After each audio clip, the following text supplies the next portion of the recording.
Todo mundo já conhece o envelhecimento,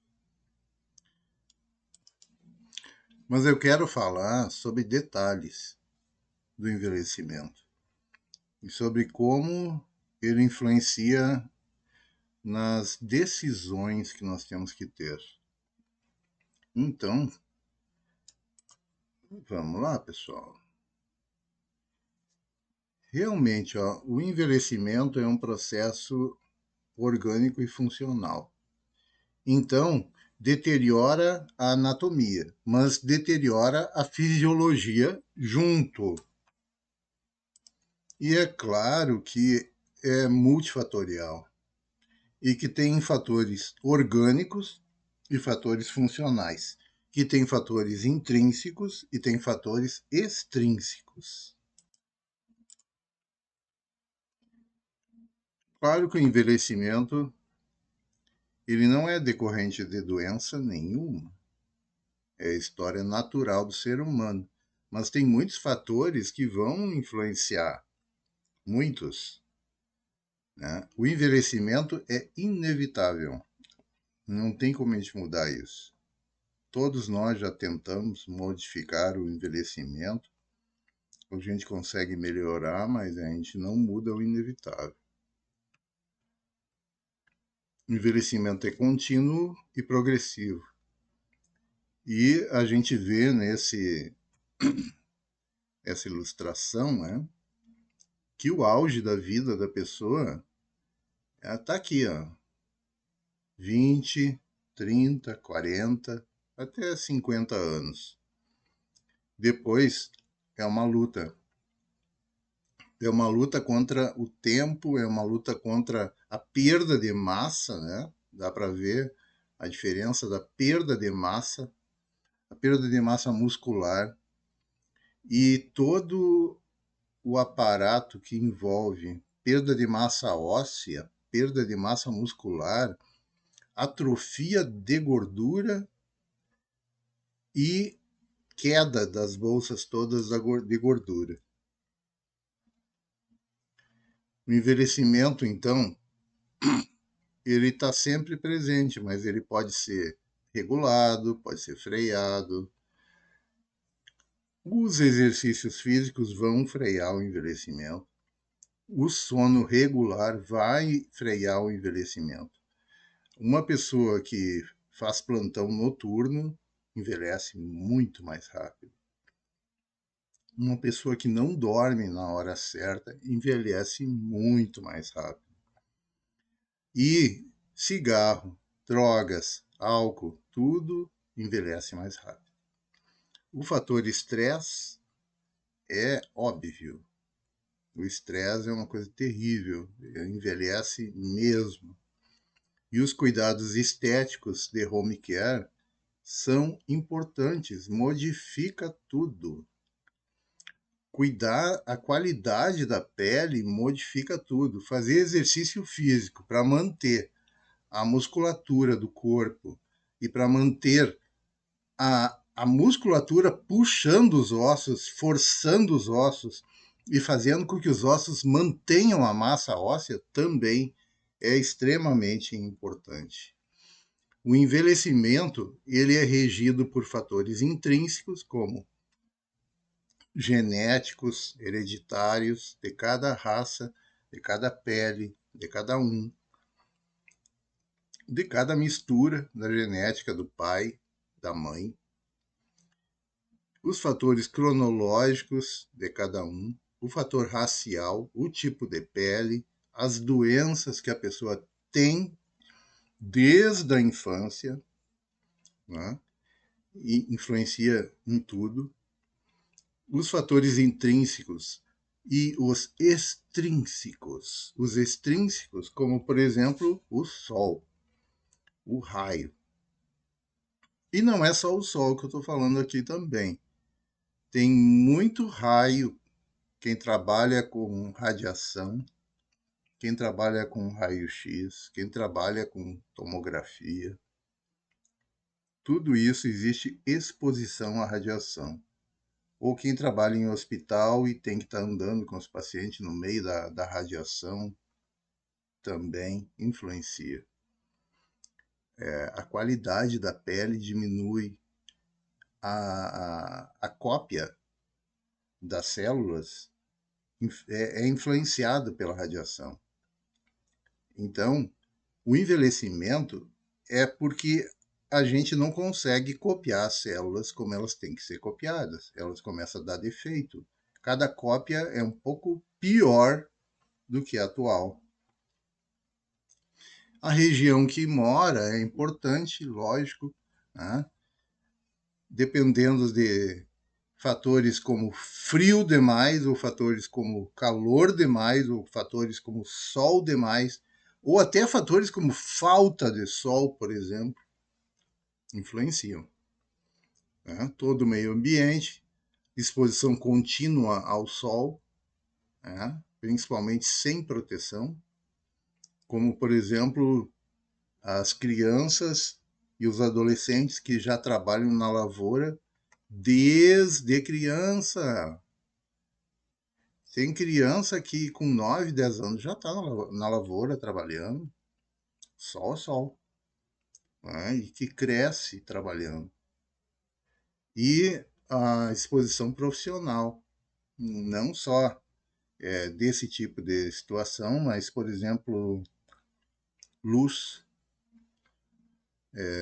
exposição a químicos, exposição a radiação, exposição até a luz da solda.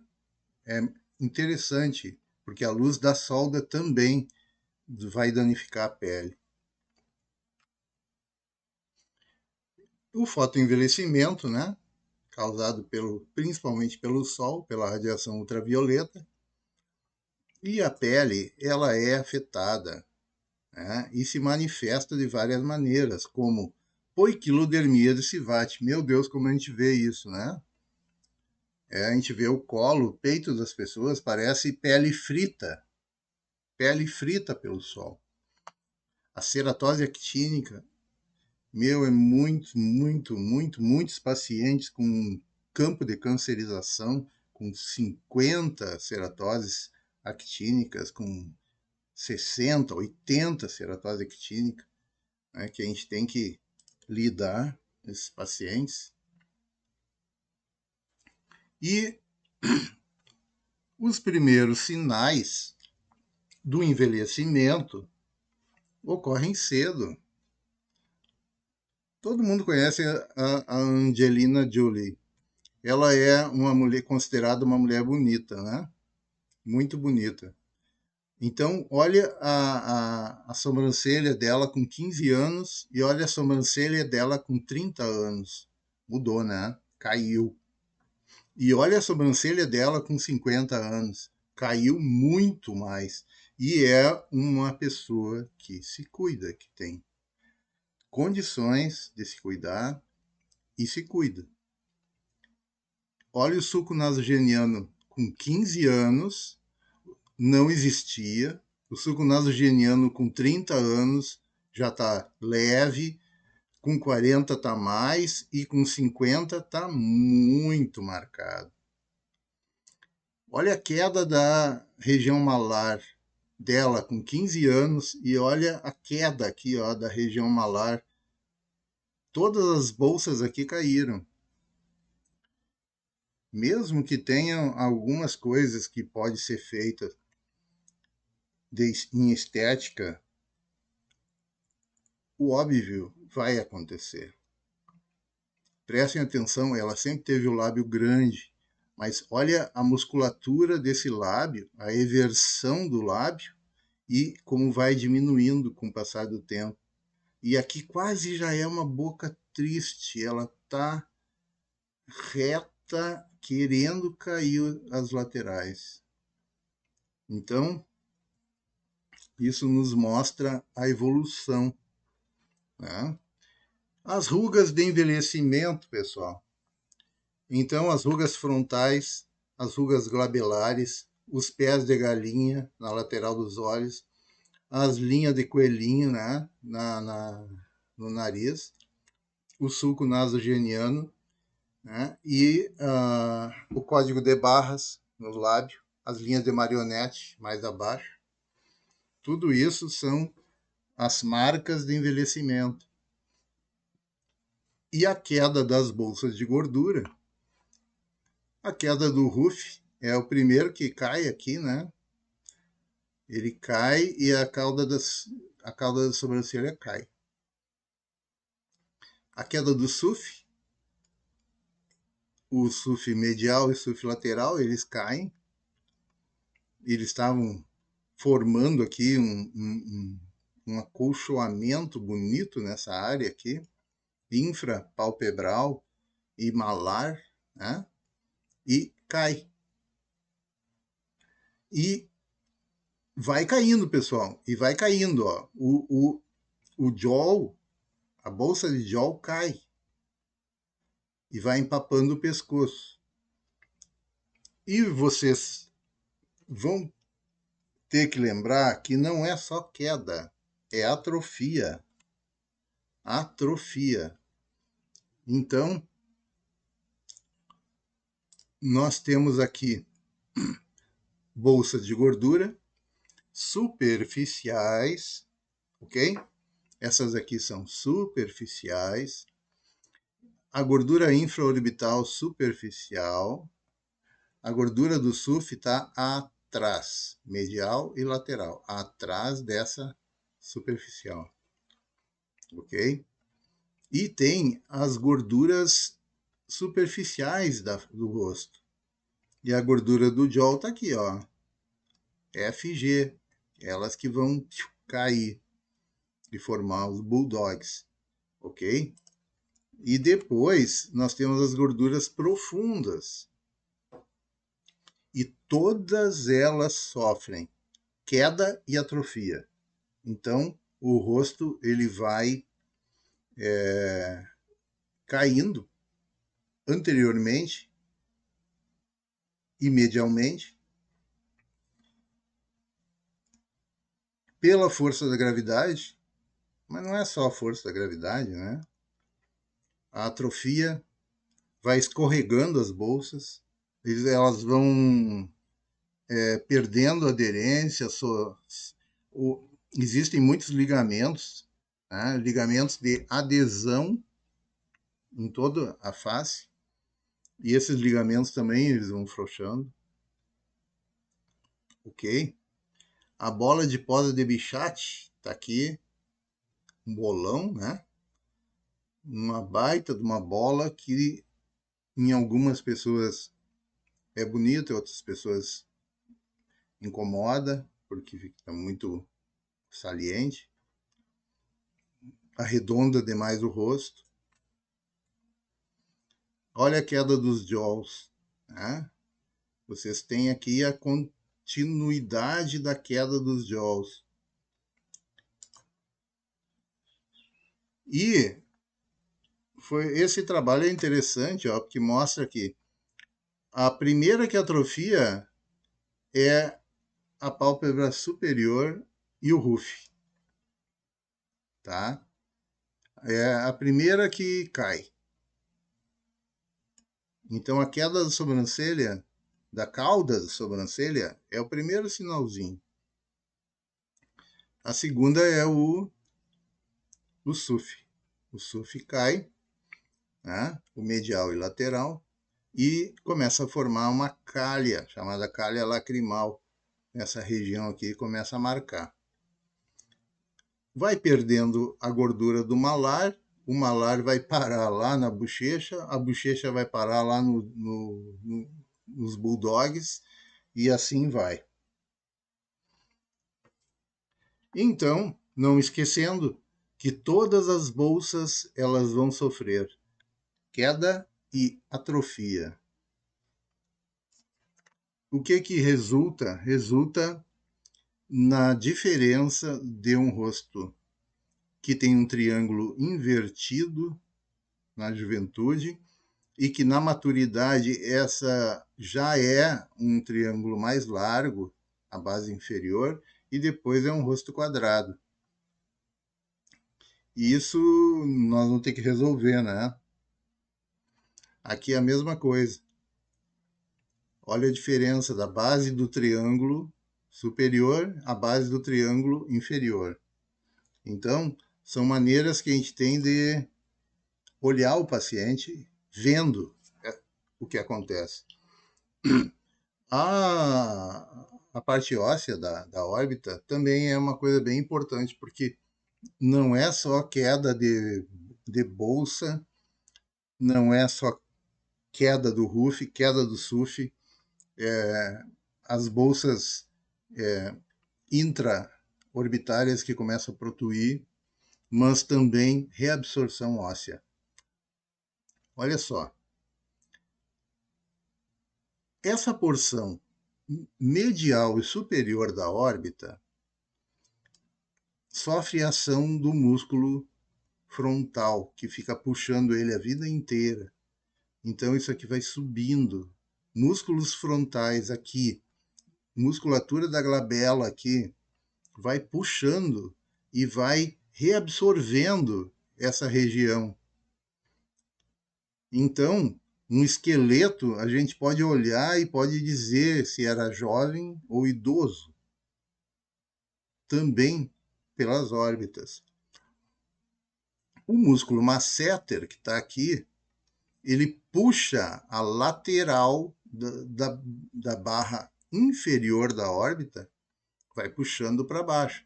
Então, vocês vão ter um vetor subindo e um vetor descendo. Aqui medial e aqui lateral. O que vai fazer essa órbita. Essa órbita aqui já é de idoso. Né? Ela está gasta, supermedial, e está gasta, inferolateral. Tá aí, pessoal. Aí, um esqueleto de uma pessoa idosa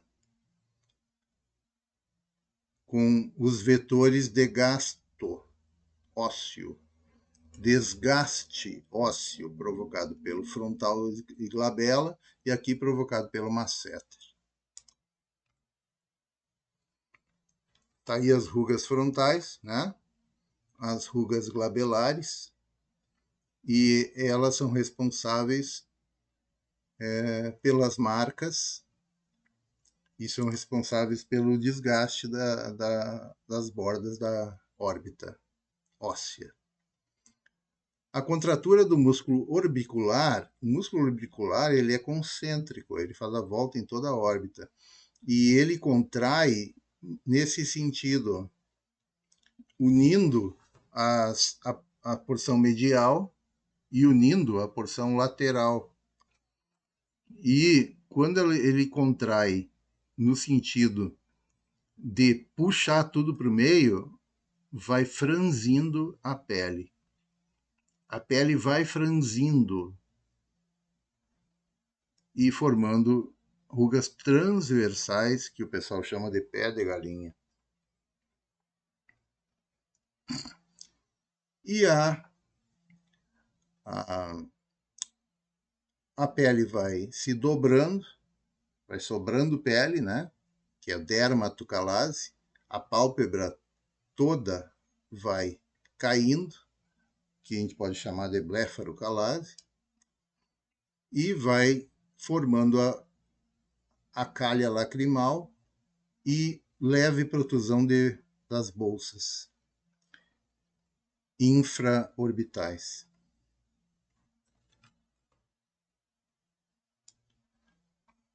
A queda da cauda de sobrancelha, podem procurar, ele é o primeiro sinal que acontece dos 20 para os 30 anos, dos 30 para os 40, a cauda cai. Ok? Então, queda do malar ou maçãs do rosto, comparando a idade, a queda e a atrofia. Podem prestar atenção que não é só queda, ó, vai diminuindo o tamanho das bolsas de gordura. O afundamento da região temporal é bem notado, né? Tem pessoas que afundam mesmo a região temporal, atrofia essa bolsa de gordura, causando um afinamento da pele nessa região, o que vai envelhecer a pessoa bastante, né? É um esvaziamento temporal que vai acontecendo. Aqui um esvaziamento pronunciado. Esse paciente aqui é um paciente com uma lipodistrofia, tá? Causado pela medicação do tratamento do retrovírus, do HIV. Mas hoje em dia nós temos também essa face em alguns pacientes que emagrecem demais por cirurgia bariátrica e emagrecem demais também e muito rápido com as canetas emagrecedoras, né?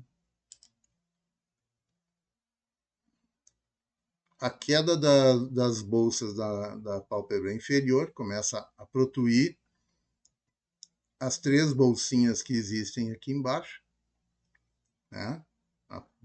Embaixo do globo ocular, começa a protuir para fora, vai anteriormente, e dá para ver bem aqui, ó, a calha lacrimal, a queda do malar, o SUF está aqui. Na verdade, teria que entrar aqui, buscar, pescar o SUF e fixar. Fixar nas bordas orbitárias. Tá? Isso pode ser por transposição de gordura, né? Ou reverse lifting. Aqui bem marcado. A gordura suborbicular, que é o SUF, né? O SUF lateral e o SUF medial. E a gordura da bola de pós de Bichat ou gordura bucal. Aqui uma dissecção do RUF e do SUF. Tá? Aqui está a pálpebra inferior. Vocês têm o músculo orbicular e aqui na porção superior também tem o orbicular. O feixe vasculo nervoso aqui, supraorbitário, vai ter um feixe aqui supratroclear. Vocês vão ter, por exemplo, num deep face, vocês vão caminhar aqui por baixo, ó, por baixo do orbicular. Quando a gente levanta o orbicular para poder trabalhar nessa região aqui, para poder chegar até o ligamento malar e para poder chegar até o músculo zigomático, vocês vão desinserir o orbicular. Não esqueçam de reinserir o orbicular, senão ele vai ficar assim, ó. Vai ficar curvo para cima, protuindo na pele, tá? Se vocês desinserem o orbicular, vocês têm que reinserir o orbicular, ok? Então, a formação do sulco nasogeniano é essa aqui, ó. Vai caindo medialmente, inferiormente, inferomedial, medialmente, anteriormente e inferiormente. Esses são os vetores. E vai formando a dobra, que é o sulco nasogeniano. E que não tem sentido retirar aquela dobra e suturar, e não tem mais sentido preencher. Tem que resolver essa queda. É essa queda que vai resolver o sulco nasogeniano. Ok? Tá aqui, ó. A queda do sulco e o vetor tem que ser contrário ao vetor de queda. Tá? A mesma coisa, formando a linha de marionete embaixo, formando o sulco aqui. Então o pessoal chama de bigode chinês, linha de marionete, né? E a queda das bolsas, ou bulldogs, que esse tipo de queda aqui das bolsas, a gente não consegue resolver puxando o terço médio. Nós vamos ter que trabalhar no terço inferior, ok? Tem que trabalhar aqui, um vetor subindo. Esse vetor, ele pode ser um vetor super posterior ou pode ser um vetor reto para cima, um vetor superior que puxe a bolsa de Jones, ok? Pode ser feito. E não esquecendo que resolver platismo aqui embaixo, tirar o papinho, não vai resolver o Bulldog. Não resolve. Tá? O Bulldog tem que ser trabalhado com vetor. Tá aí as bolsas de Jaws, as gorduras e a boca triste. Então, ocorre um alongamento do lábio superior, o lábio superior fica mais alongado e as laterais da boca se tornam baixas pelo depressor do ângulo da boca, que puxa, de tanto fazer esse tipo de exercício facial aqui, que as pessoas fazem, né? Conversando, se por 20, 30, 40 anos fazendo essa mímica, vai puxando sempre para baixo. E vai caindo todo o resto, vai alongando o lábio superior e forma a queda das laterais, dos cantos, a perda de delineamento, a perda de espessura dos lábios, eles vão afinando, e o alongamento do lábio superior. Ok? Aqui é a mesma coisa, a boca triste, mostrando para vocês, né? E vejam aqui como a queda da cauda das sobrancelhas mostra tristeza, né? Os pacientes chegam, às vezes, com uma cara de triste e de brabo no consultório, né? E querem tirar esse rosto triste e rosto de brabeza. Os depressores do ângulo da boca, que puxam a boca para baixo, né? Tá aqui ele, bem bonito. E tem muitas coisas que a gente pode fazer aqui. Um pingo de botox aqui, ou uma tesoura aqui, por dentro, né? Entra por dentro da boca e corta. As rugas periorais, o código de barra, ok? Que tem que resolver essa espessura aqui, tem que resolver a qualidade da pele, né? Tem que dar a puxadinha nos ângulos. Se for necessário, tem que diminuir essa altura aqui do lábio, tá? E às vezes eu vejo algumas plásticas em que o rosto está super bonito em todas as laterais e a boca não tá. A boca tá feia, tá? Então, por exemplo, fio de PDO transversal aqui, uns fillers, né? Ajuda bastante. Um delineamento com gordura ou com ácido hialurônico ajuda bastante. A suspensão do suco nasogeniano ajuda muito. A suspensão dos jaws também. E um lifting de lábio também. Ok? As rugas glabelares, tá? A queda da sobrancelha, a gente pode ter uma pessoa com idade para ter isso, ou pode ter uma pessoa jovem e que reclama que as sobrancelhas são muito baixas, que o rosto dela produz nas pessoas uma sensação de tristeza. E a gente pode resolver isso aqui, né, com suspensão. Os pacientes mais jovens, a gente pode embelezar mais eles, né? E os pacientes mais idosos já têm as marcas do tempo, a gente pode resolver. E os grandes emagrecimentos também agora estão muito complexos, né? As pessoas emagrecem e modificam o rosto, modificam o corpo. Parece que emagrecem no lugar errado. Não deveriam emagrecer. As pessoas perdem a gordura da parte de baixo dos pés, tem dor para caminhar.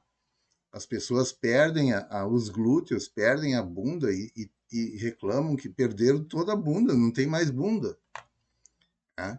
E as pessoas chupam o rosto para dentro. Esses emagrecimentos violentos, eles estão na atualidade agora. Tá? Agora, existem algumas diferenças entre rosto feminino e rosto masculino. Como, por exemplo, o rosto feminino, ele é mais afinado do que o rosto masculino. O rosto masculino, ele é mais largo. Mas uma mulher com rosto largo pode ser uma mulher linda, ok? Então, tudo é relativo, ok?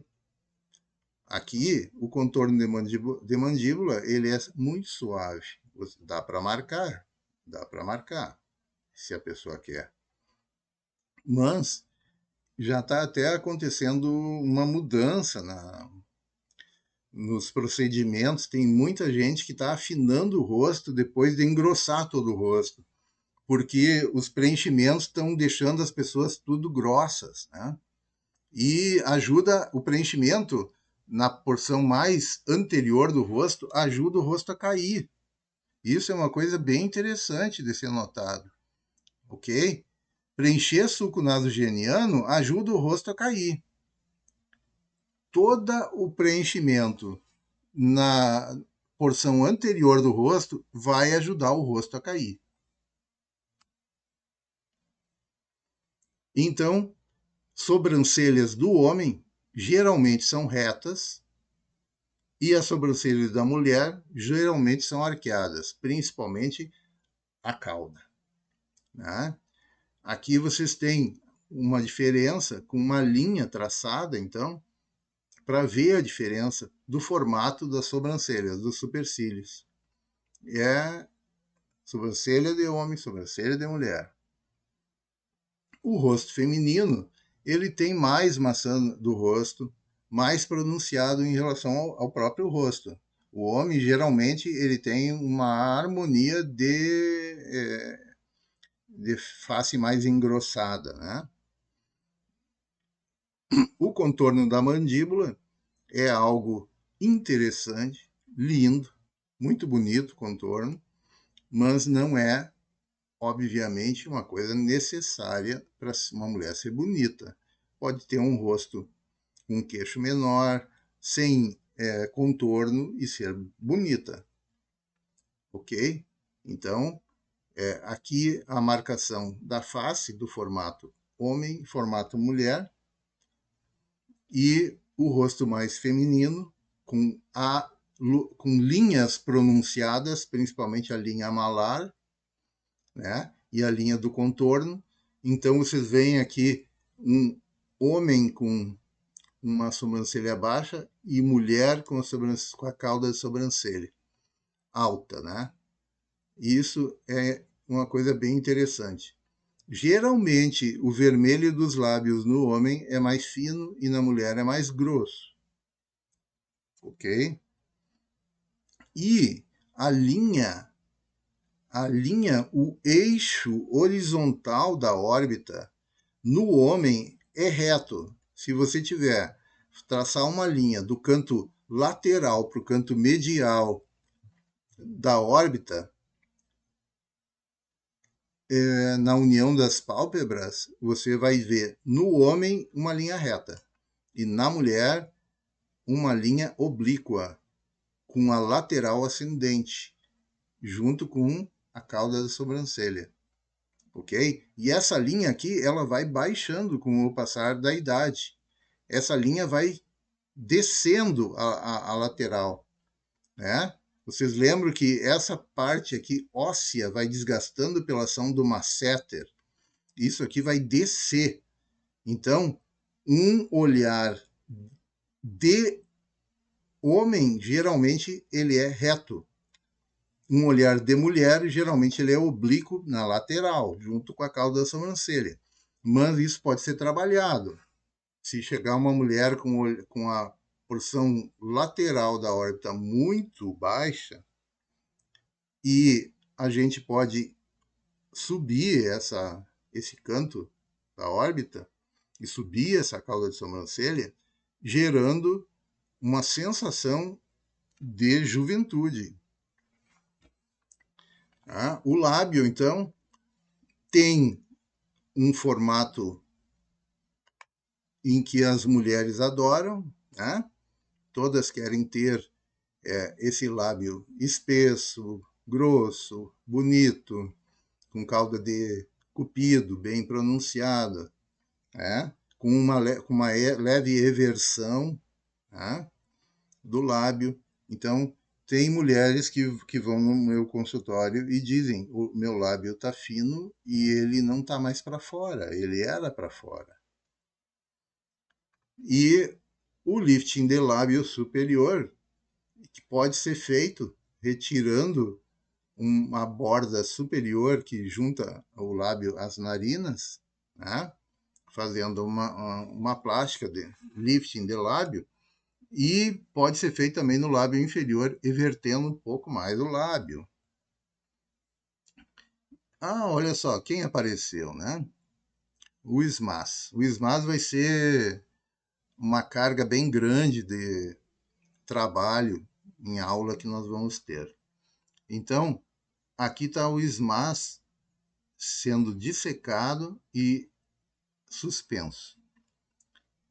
Esse SMAS, a gente vai trabalhar ele, depois nós vamos ver como dissecar ele, como chegar nele, o que ele é realmente, e nós vamos dar as puxadinhas que a gente quer através desse SMAS.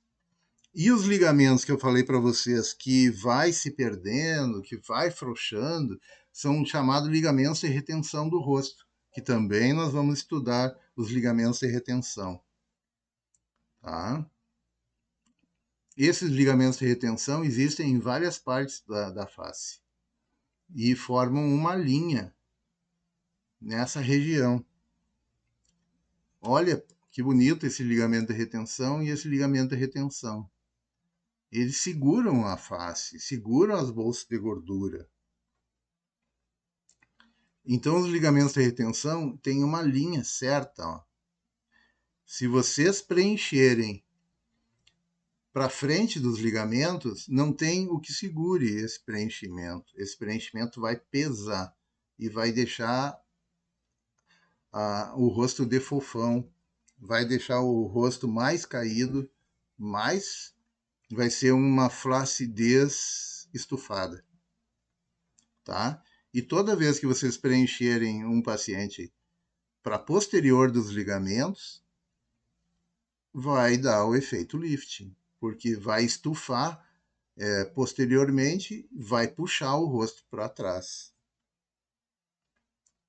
O músculo corrugador do supercílio, né, que causa as rugas glabelares, o prócero, que causa também as rugas glabelares e a ruga nasal. Esses são importantes.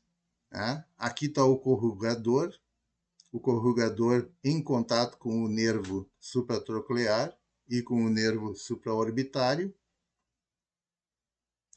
E o músculo orbicular, o qual a contração de cima para baixo e de baixo para cima, juntando, unindo as laterais e medial, vão forçar dobras de pele, fazendo o que a gente chama de pé de galinha.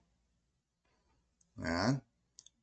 E não esquecemos, então, da função do orbicular, da função do corrugador e do prócero, e aqui estão os dois. Né? Aqui tem ele dissecado, e eu posso entrar por cima, pela testa, por frontoplastia. Por frontoplastia, seja por pequenas incisões, seja aberto ou seja por endoscópio, dá para entrar e chegar lá onde está o corrugador e o prócero e cortar eles para desmanchar as rugas da glabela, ok? Então aqui tem acesso temporal que pode ser usado para a cauda da sobrancelha, né? Aqui, não esquecendo que as bolsas de gordura, elas acabam protuindo, mas também a glândula lacrimal pode protuir. Então, dá para ver quando a glândula lacrimal está caída, né? Aqui dá para ver as 3 bolsas de gordura separadas, né? Na região infrapalpebral. E a glândula lacrimal, ela pode protuir, ó, na lateral. Se tiver uma protusão muito grande na lateral da pálpebra superior, preste atenção, se não é a glândula lacrimal, ok? E na região frontal, envelhece muito falta de cabelo, né? Alopecia fibrosante frontal envelhece a pessoa. Alopecia androgênica envelhece a pessoa. São coisas importantes, tá? A testa mais alta envelhece a pessoa. As entradas envelhecem a pessoa. Então, tudo isso, pessoal, são coisas importantes. A bola de posa de Bichat, tá? Já foi assunto de muita discussão. Retiravam muita bola de posa para afinar o rosto. Acho que tem indicação, se for muito grande, se for uma pessoa muito bochechuda. Se não, não tem indicação para afinar um rosto e deixar chupado e depois a pessoa vai envelhecendo e o rosto vai ficando cada vez mais chupado, então não vale a pena, tá? Aqui um acesso intraoral, retirando a bola de pós e lembrando a vocês todos os músculos e nervos motores, né? Que são os grandes responsáveis pelo enrugamento do rosto. E o ângulo cérvico-facial, ou cérvico-mentual, esse ângulo aqui, quanto mais ele for perto de 90 graus, mais jovem a pessoa fica. E quanto mais ele for desfeito, mais velho a pessoa fica. Então, são causas, né? Esse perda do ângulo envelhece. A perda do ângulo envelhece, ok?